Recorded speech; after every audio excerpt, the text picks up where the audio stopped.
Hello, it's Raul Colon and the Jimmy Jenny. Hi. Raul Colon from Left Gear, and I'm having the opportunity to actually talk to somebody who I followed for years on Instagram. If you've had the chance to see her content, and I've had the chance to see her content and the content her husband creates also with her for years, and it's just amazing being a Disney lover. I just want you to introduce yourself. Like, Yeah, so I'm Jenny. I have been on the Disney side of Instagram, I think since about 2016 was when I started my account. I really just wanted a way to sort of show my days at Disney, and then it really evolved into more of a style account. So I'm very much into Disney bounding. I love Dapper days. Any excuse really to get dressed up and go to the parks. That's just my favorite thing. and you're based out of Orlando, right? Because when you're talking about getting dressed up in Orlando, that is a big commitment compared to Disneyland. So I was based in Florida. However, I have moved to Texas Okay. within the past 7 months, I think. So I'm further away from the parks now, but I did just go to Disneyland in February. So I got my chance to dress up again while I was at Disneyland. Yeah, if you're dressing up, I think that's the best choice because the weather's a lot better year round. Yes. We just had last year we did the Mickey's Not So Scary Halloween that just got announced this week, and my daughter had a Mary Poppins dress, and oh, she was not able to make it to the end of the night because it was so hot. And it's we did it in September, usually when we're there, and it was uncomfortable, right? So I think I'm going, and then we had been in Disneyland in May, and it was fine. The weather was good, it was comfortable. So quick question: what inspired the Jimmy Jenny, the name? So, I started going to Disney World with my husband, well, my now husband. We were just dating at the time in 2015.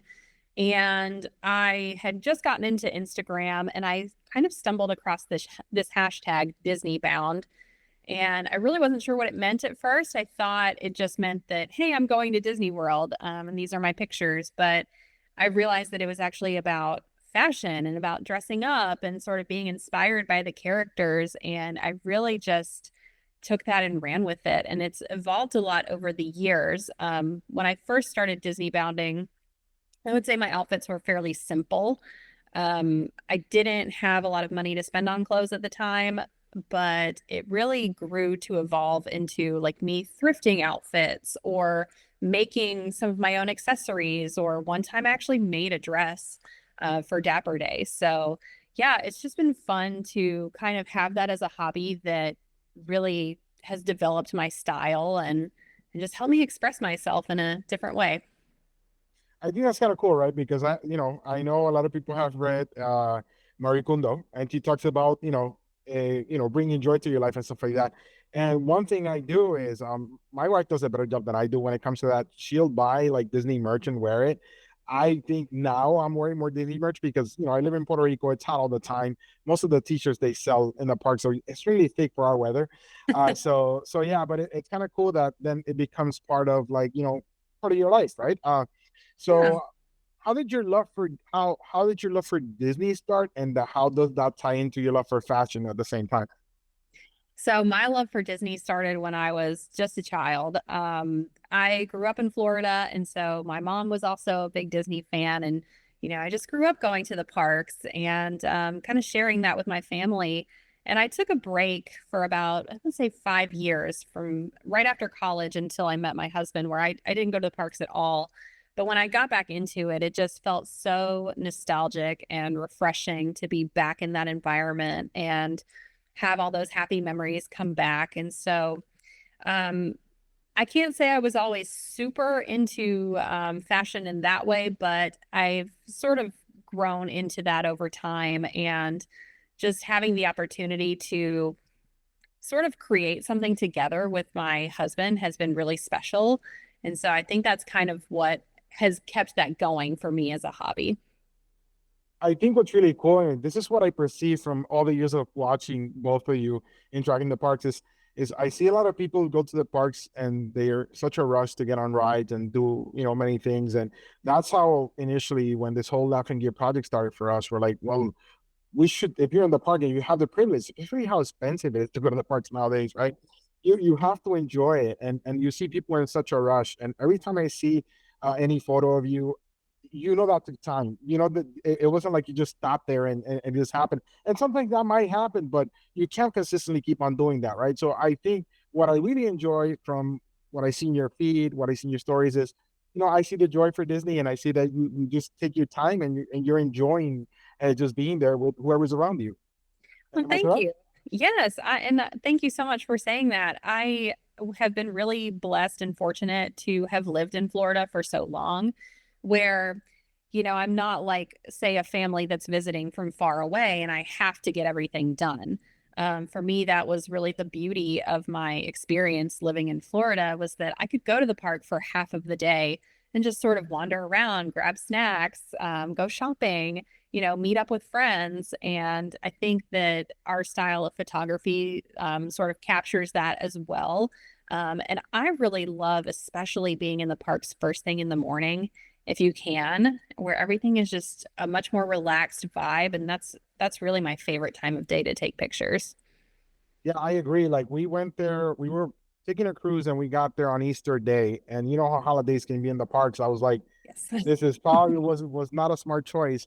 But we were gonna check it. We took a really early morning flight. We were there at 8 a.m. already in Orlando. So we're like, and then we gotta wait for the room, right? Because they don't give you the room immediately. We went to the boardwalk, and thankfully we ran into this person who had taken care of us at Coronado Springs Club level many years ago. And I remembered her, she remembered me, and we got a room at around 2:12, which was a big win. But then from 8 to 12, we're like, what are we gonna do?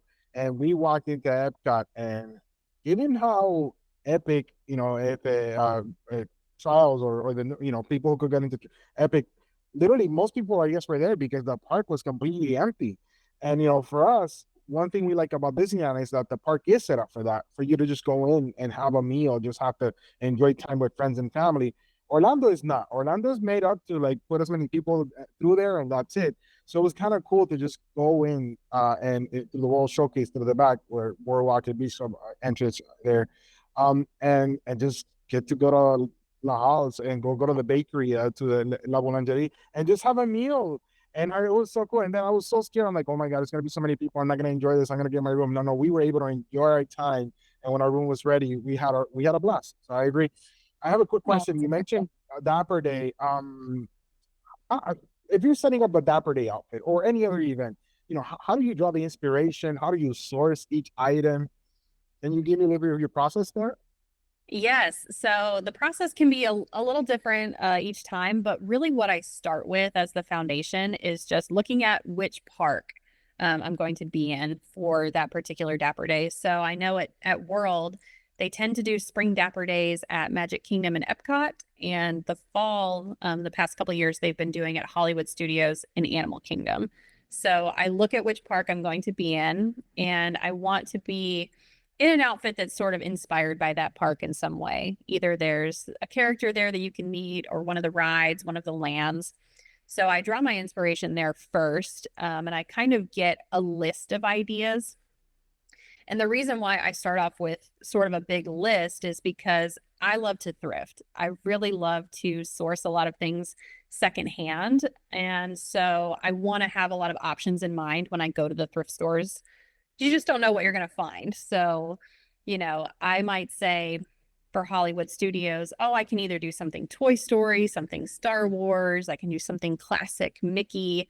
And so if I go to a thrift store and I find a beautiful red dress, then I think to myself, okay, this is Sorcerer Mickey. This is perfect for what I can dress up as at Hollywood Studios. So the process always varies just a little bit because I have to see what I can find. And sometimes I'm on a different timeline. Sometimes we don't decide that we're doing something until closer to the event. So then that sort of speeds things up a little bit. But yes, I have made, like I mentioned earlier, I made a dress for one Dapper Day.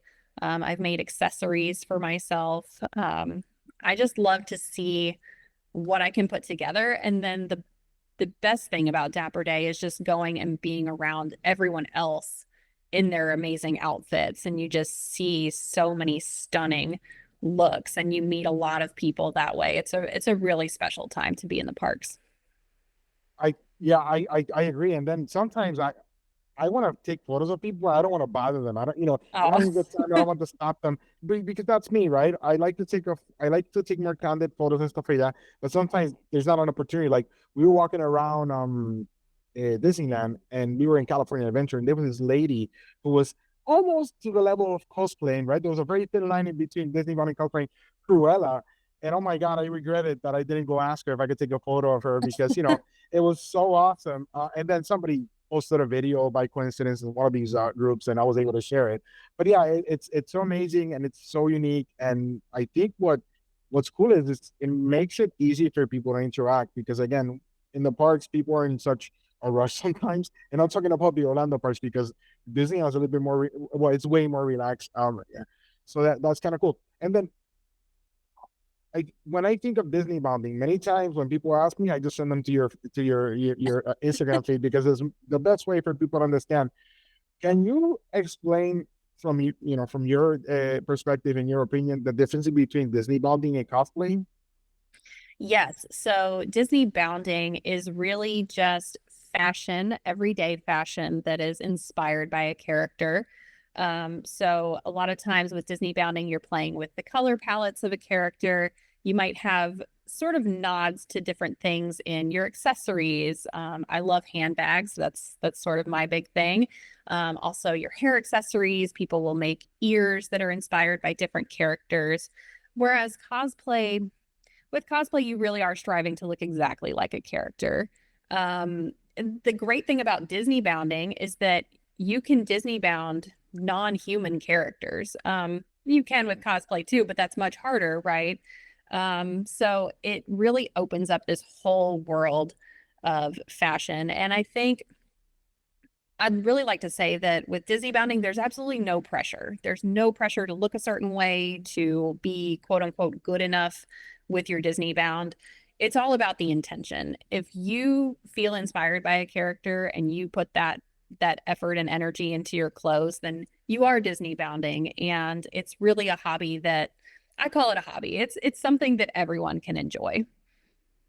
I think I like that definition because I see the difference in between and one is more accessible, the other one might not be, right? Because especially like you said, if there's a specific Star Wars character, you know, you're like we were there last May and we were there for a few Star Wars nights. We didn't go into the park because we were not aware of it. We learned about it when we were there. And you see the level of Hollywood production, kind of like makeup some people were wearing. I remember I had to go down to the hotel. I was staying at the Disney hotel. I went down because we had an issue with, I think it was a washing machine or something. And I was standing in line, and this guy in front of me has this very elaborate, like Mandalorian outfit that it's like I'm looking at the whole thing, and I'm like, wow, this is like Hollywood props production. I mean, another level. Which you need to spend a lot of money into that. But I can see how when it comes to Disney bounding, it's more accessible, right? If you're creative and you know how to thrift, you can figure it out. Right?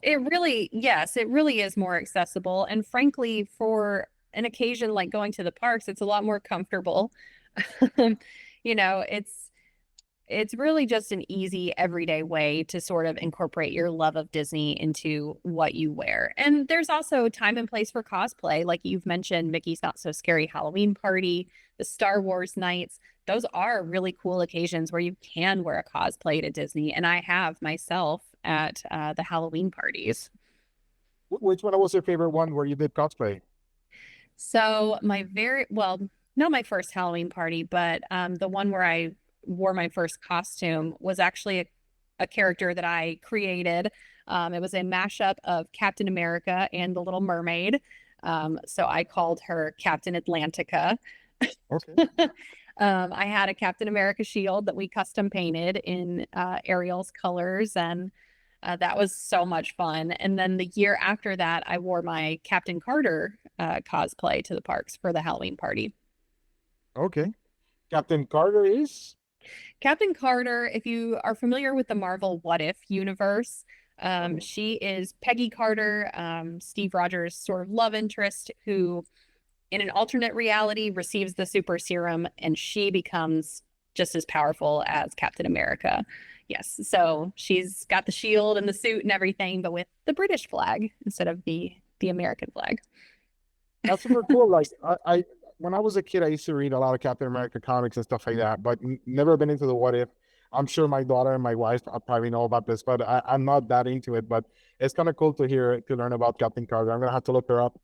Yeah. And then you mentioned something really important, right? Because comfort and practicality. How do you balance that out, especially in a park like the Orlando parks where it's like hot all year round?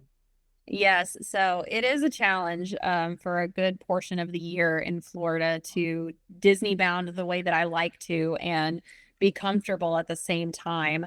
Now, I am a Floridian. I'm used to the heat. I would say if you're coming from a colder climate and you're not used to that, maybe let yourself acclimate a little before you really try to sort of layer on clothes to achieve a certain look. But it's hard, but you can pick breathable fabrics. You can plan to take a lot of breaks. I will sometimes, if I wear a pair of shoes that I think might be a little uncomfortable, I'll either use like a blister balm or put band-aids on before I go out and walk around the parks just to kind of keep myself comfortable. And always, always, always hydrate in Florida.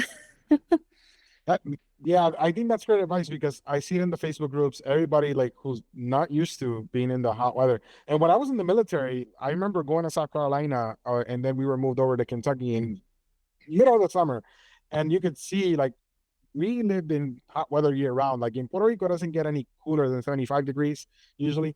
So like you could see the difference in how people are struggling. And I see the same thing in the parks, right? People like, and then they want to do everything in 4 days. Like, it's like, no, or in a few. And yeah, hydrating is so important. We were there in April and people were like, hey, make sure you hydrate. We're like, we got it. This is the kind of weather we live in, but then you understand and you start seeing it like, oh, that's why they're saying it because people forget. But yeah, I think that's important. And like you said, choosing the right fabrics and choosing the right outfit. Another quick question because you mentioned I asked which character you cosplay, right? You like the most, but is Mhm. there a lesser known underrated Disney character that you really like? You mentioned Captain Carter. Is there another one that's more on the Disney side, not so much Marvel, that you really like and you like to uh, cosplay? I mean, cosplay or Disney bound? Yes. So one of my absolute all-time favorites is Roger Rabbit.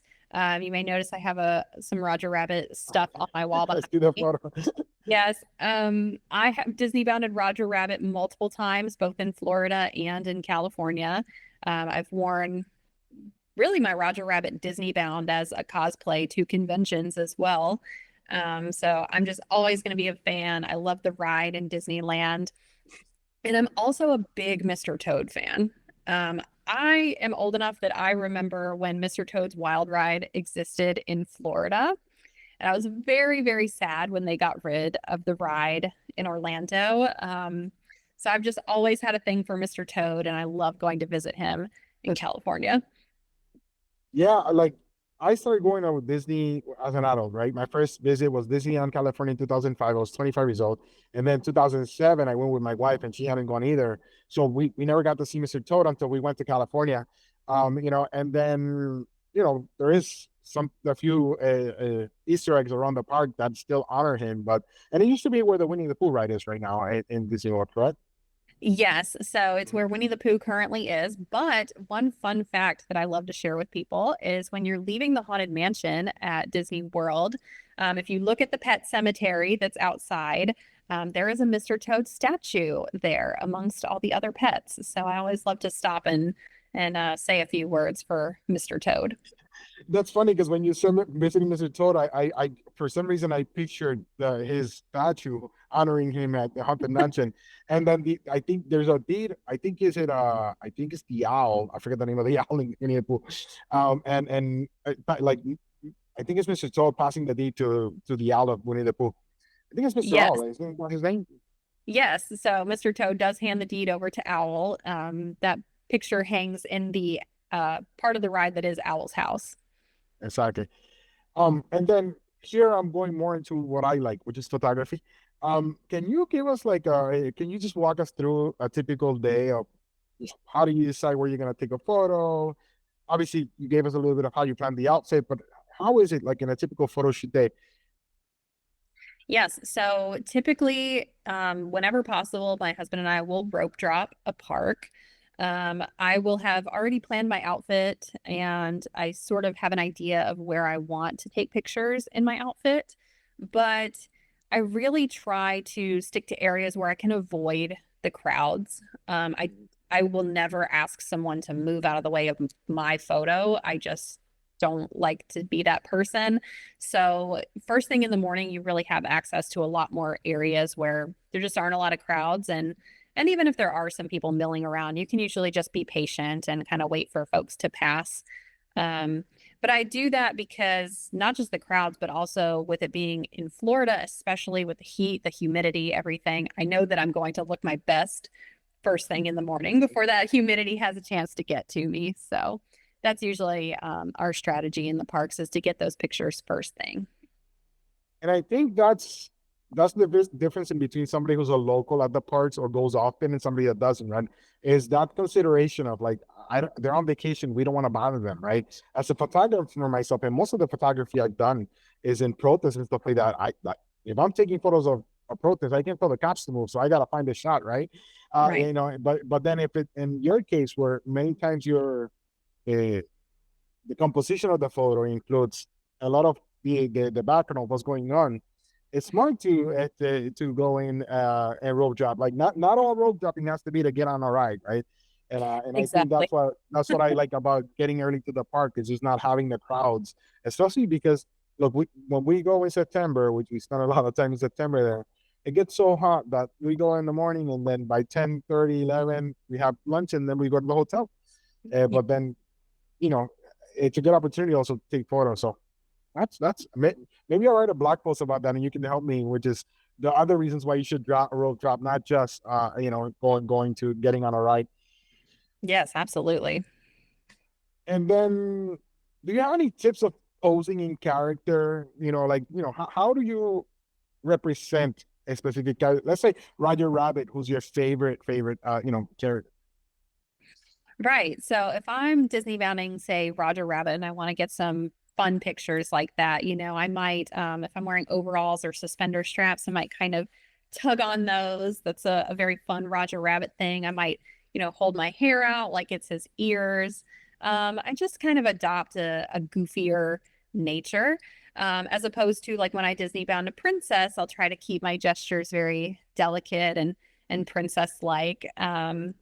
But yeah, I mean, really, you are in control of your own sort of vision there. If you're a Disney bounder, or if you're just taking pictures in the parks, there are no rules. You can just go and do whatever makes you happy. It's your vacation, it's your day in the park, and you want your photos to kind of encompass those memories as you're making them. So whatever feels comfortable, go with that.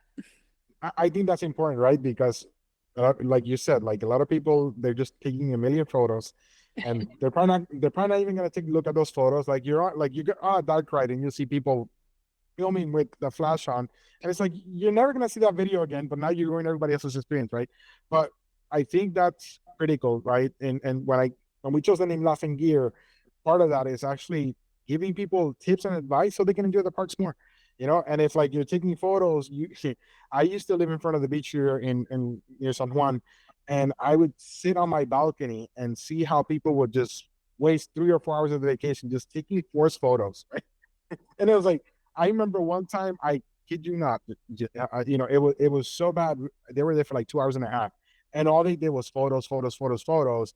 And I'm like, are they really enjoying this for themselves, or are they just doing this to let other people know that they're enjoying it? Because they all look miserable. It was hot, it was uncomfortable, the waves were rocking them, and then when I see your photos and when I see your content over the years, I do see there's fun in the photo. You do project that, right? That's why I asked that question because it's not easy. Posing is not easy and it makes people uncomfortable, which to your point, you just make it fun for yourself. But then having that creativity to just fusion that with the character, so I have to give you a more compliment on that. So, Well, thank and then you. I just for me, photography and these new platforms, social media, right? They've brought me the opportunity to connect with people all around the world. I do want to my main business is a marketing agency, pretty much more worthy on it than anything else. Um, how do you how has Disney bounding as a hobby, and you mentioned that earlier, connected you with other people who have the same love for Disney and like the Disney bound and do similar things. Yes, so the Disney bounding community is a very healthy and thriving corner of the internet, I like to say. I have made so many wonderful friends through especially Instagram. Every year when the Disney Bound puts on the annual Disney Bound Challenge, that's a fantastic time to connect with other Disney Bounders, other people who love Disney fashion. And I've even met other bounders in the parks, which is really special when you get that face-to-face connection with people. In fact, my very best friend, I met her in the park because she complimented my Disney bound, and a friendship just kind of grew from there. So there are a lot of opportunities to connect with like-minded people through Disney in general, but even the niches, like Disney fashion, Disney pin trading, people who go explore different foods in the park. There are these communities for everything that you can think of, and it really brings people together. That's very unique about Disney because there's very neat different niche, right? Everybody Yeah. like people love pin trading and people love like my brother, he loves to two things. He loves to rope drop and get in the rides early. I mean, he'll be there an hour and a half early, even before early entry, you know. So, and then the other thing he loves just looking at merchant stuff like that. And that's why he's taking care of that part of the business in laughing year. But there's so many things. It's like when people ask me about this, it's like it's taking me years to understand so many little cool things, And look, just being a passenger is its own science, right? Oh, I yeah. remember I bought DVC and that became another type of learning curve. So it's kind of cool to have somebody like you and asking questions where somebody can get a grasp and understand things a little bit quicker. So when I think of two things, when I think of Disney bonding and when I think of bags, I think of you. And thanks to you, I was able to get my wife a Dooney and Burke that she wanted. I remember you posted it and shared that it was on sale, like it was on Disney Oh, Store, and wonderful. was able to get it a few years ago. Also a few years ago. But what are your favorite accessories to complete an outfit? Yeah. So you hit the nail on the head. Bags are absolutely my favorite thing. When I first got into Disney bounding in 2015, there really weren't a ton of options for bags that were designed to go with Disney outfits. Loungefly was sort of I think they had been around for a little while, but they were newer to the Disney scene. So my very first Loungefly was one that my husband bought me. I saw it in the parks, this little R2D2 dome-shaped bag. And I don't think any of us could have predicted that it would grow into an obsession. And now I have, I think, over 150 different Disney bags. A lot of them are Loungefly, but some of them are from other designers as well. Like Disney collaborates with Coach, Kate Spade, Vera Bradley, just different designers. So a bag is great because it's a practical accessory. You're probably going to need to carry some things into the park with you, and so you need a bag. And if it goes with your outfit, then that's even better. And as far as other accessories are concerned, yeah, who doesn't love a good pair of Mickey ears? My wife Lucy was joking around like, "Hey, you have to wear ears." And during the interview, and it was we were on the Disney Wish, and there's a crew member that we've known for years. We met her when she was working merchandise on the Disney Fantasy, and now she's like the executive assistant to. She's the assistant to the person in charge of the hotel part of the cruise, right? Oh, wow. Cynthia. And it was my birthday, and Cynthia didn't know what to get me, so she got my daughter a pair of ears, like these beautiful Tiana ears. And then my Oh, daughter's like, "No, that's for you. You gotta wear it. It's your birthday." Like not Cynthia knows that. But anyway, they were joking around that I need to wear those ears. Those ears look awesome. thank you. And then, so yeah, so you mentioned launch flight. Yeah, like I've learned so much about launch flights with my brother now that he's sourcing it and purchasing it.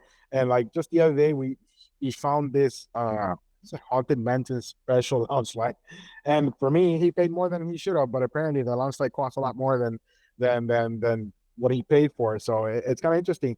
So most of the bags you have are to complete your looks, or you're collecting also. How does that look?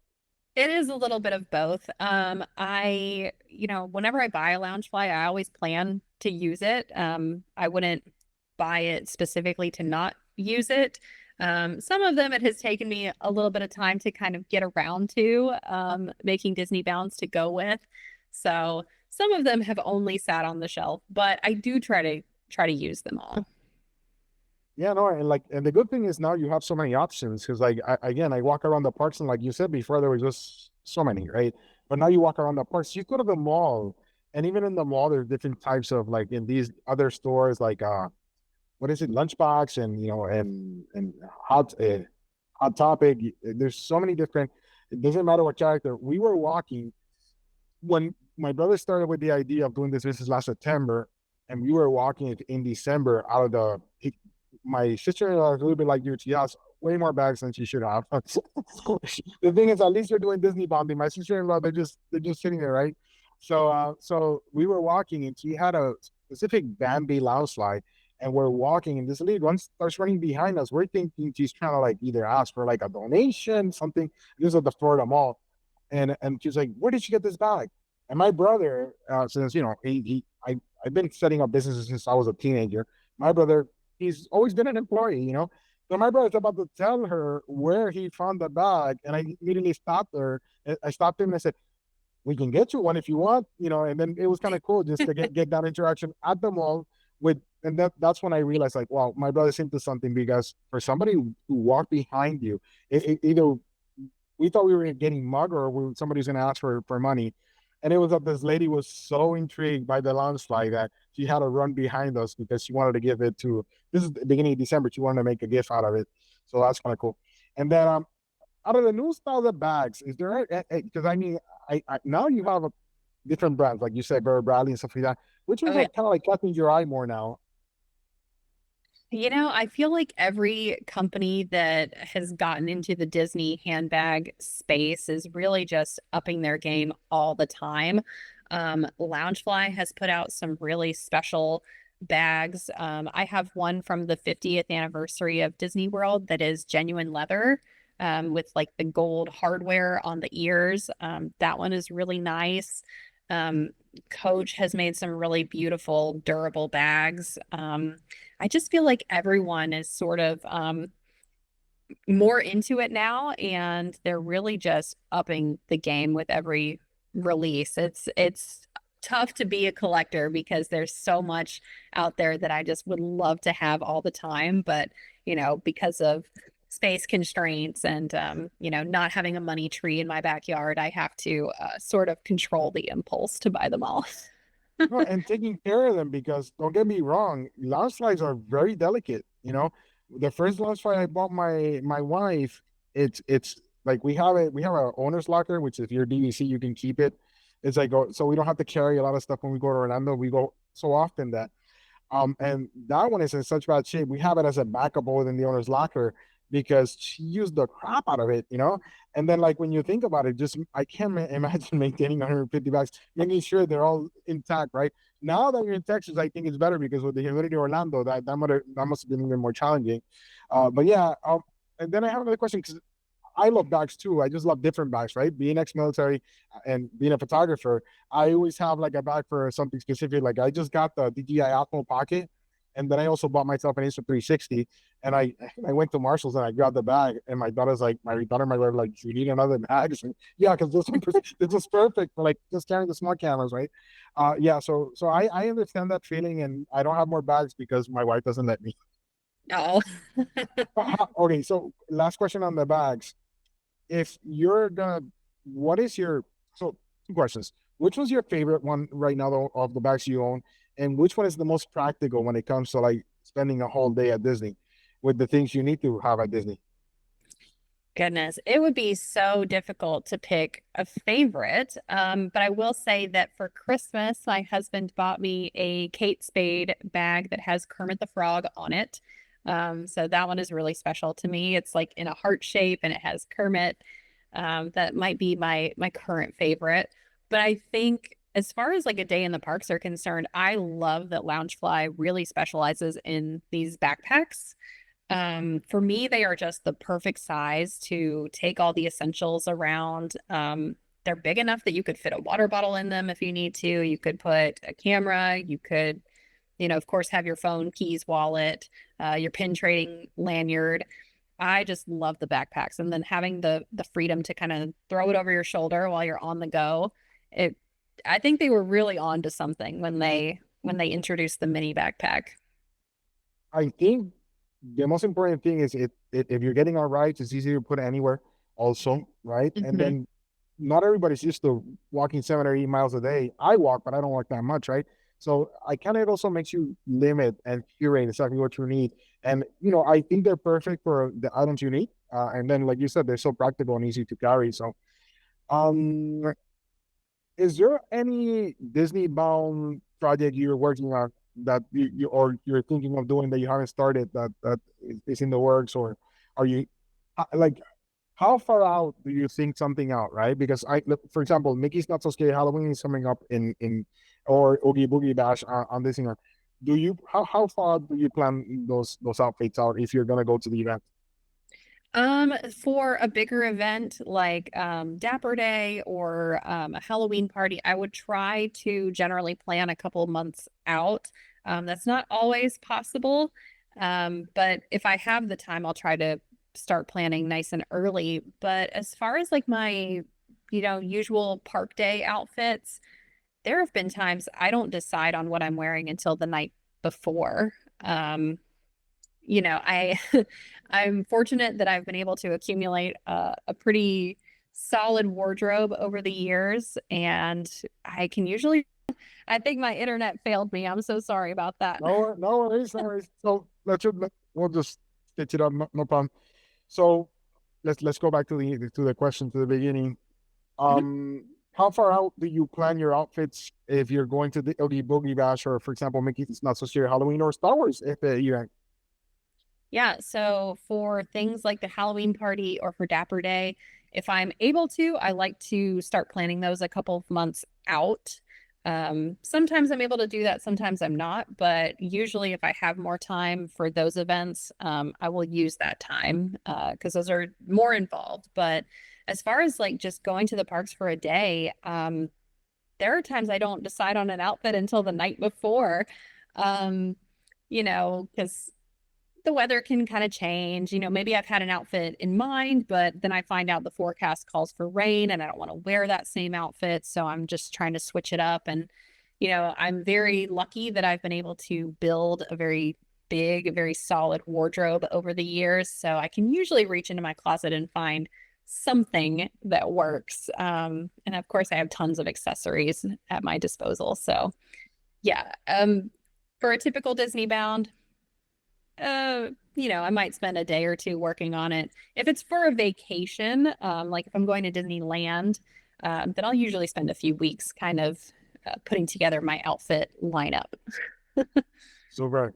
Yeah, I understand. Like that's the thing with Disney. You grab something that you like, and then you spend so much time in it, right? Finally, that's why I think now, giving the travel agent services is perfect because I can justify some of the time I used to wait where I couldn't get any benefit out of it other than spending more money, right? So, and then you said something very important. Do you have a backup outfit if, let's say, you want to take photos in the morning and you think it's gonna rain? How does that work? Because I do that with my daughter. Like we have her outfit and then we have a backup outfit just in case it gets too hot or it rains. And So if I'm just going, like if I would go on a day trip when I lived in Florida, no, I would not have a backup. I would just kind of go with what I was wearing, and if I needed to cut my day short, it wasn't that big of a deal. If I am like on a vacation where I'm staying in a hotel or I'm at Disneyland, I will sort of have sort of not full outfit backups, but if I need to change a pair of shoes, I can always do that. Or if I need to throw on a rain jacket, I usually have something like that available to me. yeah, that's the most important thing. Like me, when I go to Orlando and it's rainy season in September, I have two types of ponchos, like the like regular like rain jacket, which if we know it's gonna rain for sure, that's the one we carry. And then if it's not gonna rain, which is probably will rain anyway, then we have like smaller ponchos we can just throw on and then go to the hotel if anything. But yeah, I understand that. And then has there been a time you planned a specific outfit and then you something was missing and stuff? How did you fix that creatively? Like when was the time where you said, I really got this covered, this came out better, even though you probably stressed out that it wouldn't come out that way? You know what? I I've been pretty lucky that I haven't, knock on wood, that I haven't had a lot of like wardrobe malfunctions in my years of Disney bounding. However, years ago when Toy Story 4 first came out, I really wanted to Disney bound as Forky. And I I decided that because there wasn't really a lot of merchandise that was out yet, the movie would just come out. I wanted to make a bag that looked like Forky, and I grabbed just a cotton canvas tote, and I had glued these like big googly eyes to it using hot glue. But the thing is, if you live in a hot place like Florida, hot glue will just melt.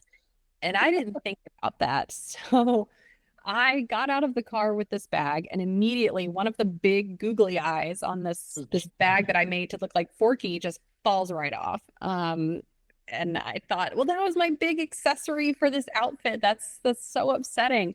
So what I ended up doing was just going to one of the merchandise kiosks at Hollywood Studios, and I asked, "Do y'all have any Scotch tape that I can maybe use to hold this together?" And they did. They were very gracious. They gave me some tape to sort of put the googly eye back on. And it was so funny because throughout the day, every once in a while, the eye would kind of pop off because tape is not very strong. It's not designed to hold something like that. But it sort of added to the authenticity because, Forky is this handmade thing with his little eyes and his pipe cleaners and everything. So it was sort of a happy accident that my bag really did act like Forky all day. It was just sort of falling apart, but I got the pictures I wanted. So That's such a that cool worked out. story. That is such a cool. I mean, because Forky is such a cute character, right? Then when you think what he Mhm. actually is, you know, and then having that, and then what I'm thinking is because I have a lot of friends who are cast members, and the stories that they make of the interactions they have with the guests are pretty pretty interesting. So, but what they are, they're really cool, and they're so helpful. Like I always say, I go to Disney because of the cast members, primarily, because everything else, how many times can you get on a ride? Of course, they're nice and everything, but if the cast members weren't there, the magic wouldn't be there, right? But then when you have a situation True. like that, that's when they really rise to the occasion because they also get creative. Like I remember we had a situation one time with one of my daughter's outfits, and oh my god, the solutions they had on hand behind that counter was pretty amazing, Or and then on one occasion, like we live on the beach. So, well, not anymore, but we live pretty close to the beach. So we at that time we were living on the beach. We are always in sandals and stuff like that. And my daughter had just used the sandals she was gonna take, which were the most comfortable ones for walking along, walking long distance. What I was saying was that my daughter, like, I forgot to take sandals, and I wouldn't have thought that in September, since it's already fall, it was so hard to get sandals for my daughter that like we went to like Walmart, Marshalls, a bunch of places we couldn't find it. And then we were inside of the park at that time, because the ones that my daughter had, they were like, they were messing her foot. One of the cast members brought, the big, the pretty much what the slippers you use, the big Mickey slippers. Yeah. And my daughter's like, I'm not wearing that. Doesn't go in my outfit. We're like, yeah, well, you're wearing it because you don't want your feet to get hurt. And it started raining. So then, like, it was just like, but it was kind of cool that the cast members, since they couldn't find anything else, to like, listen, here, Pixie does, it's on the house. Don't worry about it. And my daughter's like, this is supposed to be worn inside of but again, it was just how creative they found a solution, and it was kind of cool. So I'm gonna start closing now because I want to be respectful of your time, and I really appreciate you taking time to just sit with me here and talk with me. Of course. Um, this you mentioned Disney bound challenges. Can you like I'm completely unfamiliar to it. I know sometimes you do like so many days there, and that's how much I know about the Disney bound challenge. But you're the perfect person to explain this. So. Yes. So the creator of the Disney Bound, which started as a blog, I believe in 2010, 2011, Every year she hosts a challenge where there are themes for every day of the month. It happens in March, so there are 31 different themes. Um, and you can kind of jump in and out as you please. You can do the whole month, you can do a few days. It's however you want to do it. And you just come up with an outfit for every day of the month if you want to participate that much. And it's really exciting because the prompts sort of always challenge me a little bit. They're not always characters that I would necessarily think to do on my own. So it's a lot of fun. And like I mentioned, it's a great time to connect with other people who love to Disney bound because people are extremely supportive. A lot of people will go through like the Disney bound hashtag and just like everyone's pictures and their Instagram reels and everything. So I have made many friends in the Disney bound challenge every year. I think that's so important, right? Because in the age of social media, people are so focused on getting more followers and getting more likes and stuff like that. For me, it's more important to have an opportunity to talk to somebody like you and to always interact with you on the common love we have with for Disney. And you know, for me, that's more important, right? And then when I think about my experiences, and I'm gonna compare this, like for many years I've covered many Pride events, right? Tomorrow we have a march here in Puerto Rico, and I'm gonna be there covering. But then it's really cool that when I take a photo of a drag queen, I don't even need to know that drag queen, and as soon as I post the photo, in minutes, somebody already identified the person, and they're the drag queen's thanking me, and I don't do it because of that. I just want to I want people to be seen, right? Every time I go anywhere and stuff like that, and that's what I like about going to protests or going to. I have a client that he's a personal trainer, and he does kind of like a field day for all the adults that are in the gym. And main thing I like to go into that event is because everybody there in the gym is so busy, or they probably taking a lot of photos of themselves, but they not taking a photo of them doing something cool or having fun. So I really want to do that. And then when you talk about how a challenge creates community, that's the reason why I keep my social media accounts open. And I'm very vocal when it comes to other topics, or because it affects us every day. But like, if not, it could be very overwhelming if it wasn't for these opportunities to interact with people who have things in common and some things, because it doesn't have to be. It's finding that balance. What tips do you have for anybody starting the Disney bound? Because you know, I would say just think about what style means to you, what you value in your own style, and also don't be hard on yourself because I think there's a tendency to feel like, oh, I'm just starting, so this isn't good enough, or I have to spend a lot of money to have a really great outfit, and that's absolutely not the case. You can Disney bound with anything that is already in your closet. You can thrift, you can borrow clothes from your friends or family. And like I said earlier, Disney bounding is really about the intention. It's about sort of feeling the energy and the passion that you have for certain characters or certain movies and just bringing that into your style. And so I would say the biggest tip is really just to let it be a fun thing that you can enjoy. Don't ever feel any kind of pressure to look or dress or be a certain way. Just enjoy it, just have fun. And if you are so inclined, come join the Disney bounding community online. It's a really fun place to be.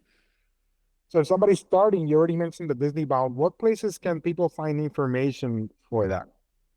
So, really, Instagram is a great place to go. You'll find a lot of Disney bounders. And so, I found for me when I was getting started that it was very helpful to see visually just other people's outfits that they would put together because sometimes I would run into creative blocks myself where I would think, I'm not really sure how I would bring that particular character to life. But then you see someone else do it. And it's really helpful in that way. And also, the Disney Bound, which is the official Disney Bounding account, over the years has put together so many beautiful flat lays of different outfit ideas and everything. Of course, now we have TikTok as well. That's another great place for Disney Bounders to go. That wasn't around when I started, but it's just another fantastic resource. It's a great way to connect with people as well. Super. I was gonna ask earlier questions that I said I'm not gonna ask for that because I pretty history. But one question that thinking about technology and how you're processing stuff like that, because listen, I use AI for a lot of things that I already dominate, right? And I think that's the problem with when we think about any tool, right? Like you can like your husband's a great photographer, but if he had a really expensive camera and he didn't have the talent and you guys wouldn't work creatively, those photos wouldn't come out as what if you projected for all these years and what I see on my end. Do you use any tools for brainstorming, when it comes to, for example, AI tools and stuff like that when you have a creative block, or have you not done that yet? I have not used any AI tools for creative inspiration, but I will use Pinterest. Okay. Pinterest is a great place to, again, find more examples of Disney bounding. And now that Pinterest has the collage feature, you can actually create, visual representations of outfits you might like to put together. And then, you have that reference with you in your pocket when you go shopping or when you go look in your own closet. So I really love Pinterest. In fact, before I went on my most recent Disneyland trip, I had sort of Pinterest collage versions of a lot of the outfits that I wanted to wear. Pinterest is such an important tool because I work with one of my most talented clients. She's a wedding photographer, destination wedding photographer on the island. And Pinterest is a search engine. The same way now ChatGPT is turning into a search engine, the same way Google has been the search engine dominate, the same way YouTube is a search engine, right? But people, Pinterest is so underrated because a lot of people use Pinterest and end up on your website or end up knowing about you if you know how to use Pinterest for your benefit. That's on the side of you having a business, right? Like let's say if if I was Launchlight, I would be focused on Pinterest because then I would just have the link there for. But then on the other side, from the user perspective of a creator, you're right. Like people spend a lot of time curating stuff where you're looking at it. And if you throw things like partial, this goes with this goes with that. So cool. Yeah, the other day my daughter likes to make, and I'm gonna send you the copy. She likes to make. She doesn't like to buy things, right? Similar, she likes to do home when it comes to a lot of things. And then she doesn't like to make. She doesn't like to buy birthday cards. She likes to make you. She likes to draw. Yeah. And she was kind of stuck. She's like, oh, I don't know what to do for Mother's Day. And I literally got her, like, I started talking with her and I was kind of stuck. And literally, I just opened ChatGPT and I gave it a prompt. This is what Daniela wants to do, blah, blah, blah. And I taught her how just to, and it really helped her because then, we didn't generate the image from AI, but then it gave her some things she could think about and some inspiration for her to create, right? And you use AI however you want, but I thought of that of like, oh, maybe this might be an opportunity for if she's stuck in a creative block to use it to figure things out. And then, okay, a lot of things you already spoke about, which is picking a location based on office theme. I'll do. I'm gonna do a rapid fire round of questions, but before I do that, uh, the, you mentioned how these cast members helped you with the Forky incident, and how you rewrite Forky if they were that interaction. What are your best either character reactions when you approach a character and you dress like them? Oh my goodness. That's another reason why I think Disney bounding is so wonderful is because I have had so many times where I've Disney bounded a character and then met that character and to see the excitement in them and to have that really great interaction is just sort of an extra layer of magic. I think one of the best times for me was several years ago. I was Disney bounding as Peter Pan, and I was just walking around Fantasyland with my husband, kind of doing our own thing. And Peter actually happened to be there in Fantasyland, and he said, "Stay right there, 1 minute," because he was wrapping up with another family. And he came and grabbed me, and he actually ran around Fantasyland with me. We pretended we were flying, and he showed me a place where you could see Tinkerbell on one of the buildings back there in Fantasyland. And he took me over to Cinderella's wishing well, and we just kind of looked at the castle together, and it was really magical. And then yeah, I had a great interaction with Cinderella as well. Last year for Dapper Day, I wore a Cinderella inspired um, dress. It was meant to look like her pink dress before her Okay. stepsisters tear it apart, of course. And she loved seeing my dress, and she complimented me. And I think that's such a magical thing when the cast members and the characters are excited to see you like that. They love sharing that passion with people, and it's just another way to connect, and I love that. Yeah, I think that's another thing, right? In the groups, I see, how do I get pixie dust? How do I get this? How do I get that? Like this, it's not supposed to happen in a Right, calculated way. It's right. serendipity, right? And Exactly. with us, we like, and that's a topic for another day. You see people asking how they can get pixie dust to get a hotel upgrade. Like, yeah, good luck with that.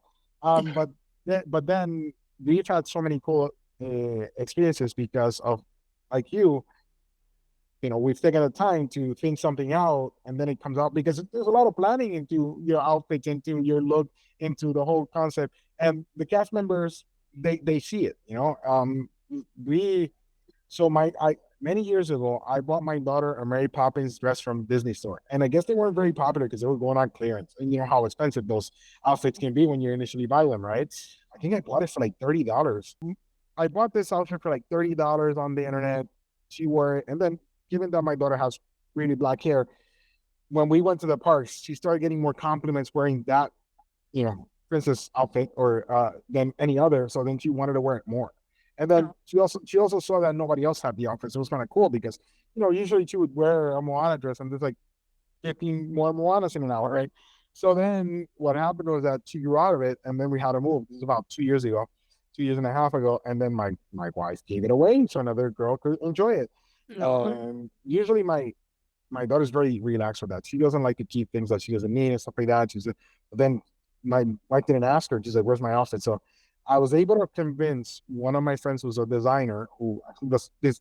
She does like outfits for some celebrities here and stuff like that, and she made her a Mary Poppins dress. And the coolest thing was that she took Daniela's feedback, and they kind of created the outfit together. Of course, it was more House Lucia, the designer, than my daughter, but it was kind of like a collaboration. So, and then when we went to Disneyland for the first time, we went to Disney World. Oh my God, people were taking photos and stuff like that. And you got to be careful with that because Disney doesn't like people doing that, right? So you're like, you don't want to be rude, but then you don't want to get in trouble because she's 14. Well, she wasn't 14 yet. She was 13. She's a little bit, she wasn't when she was a little girl. And and then we went to Disneyland and we were at there's a bakery, the Jolly, Jolly Holiday. the Jolly Holiday, which sadly when we went, it was closed at the Mm. in March. But we were there and my wife was like, I'm having breakfast, then we can just do things. And as we sat there, Mary Poppins starts her show in front of the castle. And I'm Oh, like, and she's like, I'll keep on having breakfast. You guys can go. So I go with my daughter and I have my camera and stuff and other stuff. And as soon as the people there saw my daughter, and here again, I love going to both parks, but there's a big difference. People were moving out of the way and trying to push us to the front so Mary Poppins to see my daughter, right? In oh. Orlando, it would have been like, oh, that's cool, but I got here first, and this has like, go. And then, my daughter interacted with the character, with the performers and Mary Poppins and stuff like that. And yeah, when we're about to go, I see Mary Poppins approach the cast member. The cast member starts looking for us, and she called us up to the side. She's like, Mary Poppins wants to, talk to your daughter for a little bit more. And Oh. then my daughter and Mary Poppins were walking all around Disneyland. I got to take separate photos of them and stuff like that.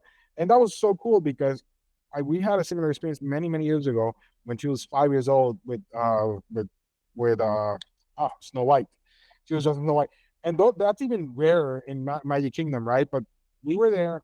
So then the last day that my daughter could wear a dress at Disney World because now she's 14, right? Well, the last day she can do cosplaying, right? When it's not a park day. I mean, one of the parties. We're coming out of the park and we're like, we were gonna leave the next day, and we're like, let's just go take a photo with Mickey as a family. And we had already done the cavalcade. My daughter had a cool interaction with Mary Poppins because Mary Poppins saw her outfit. And when we're coming out of the taking photos with Mickey, one of the customers like, "Do you guys have a few minutes?" And we're like, "Okay, I think I know where this is going. I hope it is what I think it is." And they're like, "Oh, you just have to walk a little bit." We're like, "We're fine. We'll walk. Just tell us where we need to go." and they walked us all the way to the side of the, where Tony's is, Mhm.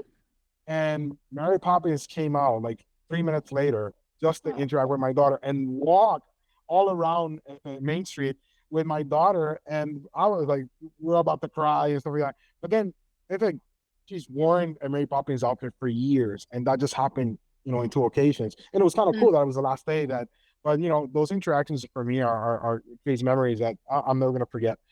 So I'm supposed yes. to be interviewing you, but I want to share that story. So closing out, who's your favorite Disney character? I know this is a quick one of the hardest questions.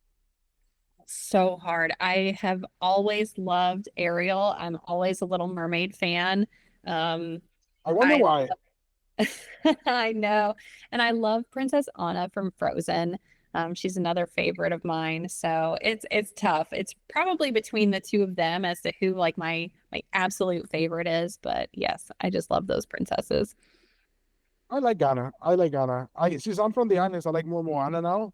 But I think I like Anna's personality. I think she Yes. could be in my top two too.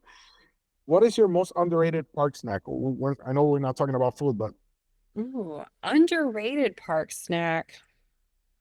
A lot of people go for the Dole Whip at Magic Kingdom, and the Dole Whip is fantastic. I love it. But my husband and I really love from Sunshine Tree Terrace in Magic Kingdom the I Lava You float, which is okay. I think it's like a orange passion fruit guava kind of soft serve with the strawberry soda poured on it and like pop rocks that they put on it too. It's just really refreshing and just kind of different. We get that almost every time. You said Pop Rocks. You brought me memories of my childhood.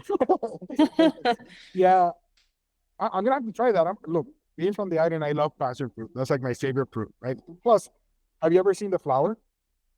I don't think so. Oh my God, it's one of the most beautiful flowers. Like first is I love the fruit. Seeing the flower means there's fruit there.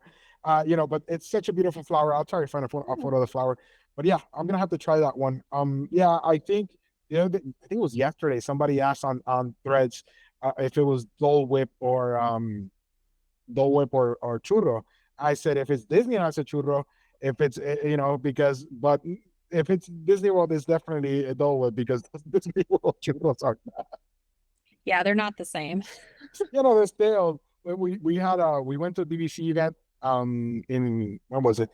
Oh, it was last year September in Animal Kingdom, and you get them, they're included in the free ticket. But still, like after coming out from Disney, I was like, yeah, we're gonna pass on these. Is there? Oh, you've not been to all the parks, correct? You've only been to the U.S. parks. I've been to all of the US Uh, parks and Paris. Paris. I know you had gone to Paris. Is there another Disney park you want to visit? Yes, I am so ready to finally go to Tokyo. I don't know when that's going to happen for me, but that is certainly next on my list. I want to go to Tokyo Disney very badly. I think we're on the same boat. Like right now, why the reason I'm moving to do something else is because when I'm managing a bunch of websites, I really have to be connected to the internet or at the uh, same time period of the people that are operating my. So I'm trying. Yeah, I need to make it to Tokyo. That's just pretty awesome. And then, if there's one ride that you can ride over and over again, which one is it? So Guardians of the Galaxy Cosmic Rewind is probably my favorite ride in any Disney park. I could ride that over and over and over again. I love it so much. It's funny because the other day you mentioned that the other day I was reading one of the forums and somebody's like, "Does anybody even enjoy getting on Guardians?" But of course, if you're very prone to motion sickness, you're not going to enjoy it. Right. My brother. So my brother does things for my daughter, who is a niece, that he wouldn't even do for his son, because he doesn't like getting on roller coasters or any thrill rides. And I remember going to Six Flags up in Connecticut, well, Six Flags in Massachusetts, but it's in the border of Connecticut, and him waiting well on my camera gear outside for an hour, and I'm in line getting on thrill rides with my nephew. So then he decided to make my daughter happy to get on the and there's this really funny photo, and I'm gonna put it in the blog post that I made. My I told him make sure you breathe, don't stop breathing. So and the photo he comes out like this, The funny thing is that I said, hey, the photo's really funny. He said, okay, if I post it. Yeah, yeah, yeah. I posted it. As soon as he came back to work, they had printed that photo. I don't know how many times. And it was all over the place. And after that, he doesn't want to get on Guardians anymore. Funny thing was that he did that and he came out okay. His wife, my sister-in-law, they didn't do the breathing exercise, and she's like, I'm not doing this again. But me and my daughter, we can get on that as many times. And since you said that, which is your favorite track on the ride? Because that's the other cool thing about that ride. Oh, I think September. Oh, September favorite. yeah, it's funny because my daughter, she's very good at memorizing lyrics, and she'll start singing the song. And the other time we had like this lady who's like, "How does she know this song?" It's like we love 70s music at the house. Plus, we love this song. Yeah, for me, the song can make it or break it when it comes to the ride because there's a lot of cool songs there that I don't think should have been picked for the ride. And the one I hated was the one that they chose for Christmas. That one was not I don't know. It didn't help with you focusing on something else. My last question of this was supposed to be a rapid fire round. It wasn't. Um, which is your favorite Epcot festival? Oh, I think Festival of the Arts is my favorite. And I love all the other festivals too. They're wonderful. But I think what makes Festival of the Arts kind of special to me is that it happens at a time of year in Florida where it's actually a little bit cool outside. You really feel like you can just kind of take it easy and stroll through all of the different booths and look at the art. And Disney has really done a lot of good things with the food for Festival of the Arts too. So I think that one's probably my favorite. I think I that's one I haven't been to. I've never been to Disney in that time because usually it's when my business starts kicking up. Because Mhm. when you do web development, it's just like when I had clients who were personal trainers. Everybody wants to lose weight at the beginning of the year. Everybody wants to redo their website from the beginning of the year. Same thing, same pattern. So usually I can't because I'm getting ready. But next year I need to make it even for a few days because that's what I heard about the food. However, I'm gonna say this just in case you are in the Flower and Garden Festival. There's one thing you shouldn't eat. They have a flan cocho, which is a flan with chocolate cake. Hmm. It's the most disappointing. Like I've eaten a lot of stuff that's been disappointing in Disney, and it's like it's edible. Maybe it's not my style. That did not taste like a flan. Like coming from my dad who does a really good flan, and when we were kids, my dad used to make flan for us. Well, not for us though. My dad's side hustle like for the holidays to get us gifts and stuff like that was him making flan and selling it to my mom's coworkers, right? So he's really good at, and then I tasted this and like no. So I wasn't too impressed with this year's flower and garden options at the because I'm a vegetarian, right? So I can't eat everything. But Hmm. usually they're pretty good. But I really want to take go. So to close this off, I want to thank you for your time. I know you came from work, you have other things to do, and I I I I think you know how much I enjoy seeing your feeds and and your reels and your Oh, thank you. stories. And how can I say this? You said something very important. It's about intention, right? A lot of people miss out on the intention because they get too caught up in all the intricacies, right? And other things are not so important. If you were going to give one piece of advice to anybody who's trying to create content or just forget about content, trying to create content, just to have fun at the parks, what would it be? I think it would be just, do what feels natural and right for you. You know yourself, you know what you're interested in and what you want to do. Don't feel like your day or your vacation has to fit any certain mold set by someone else. If you're having fun, if you're enjoying yourself, if you're enjoying the company around you, that's really what matters. And so just just do what feels like you. And I think you'll have fun no matter where you are.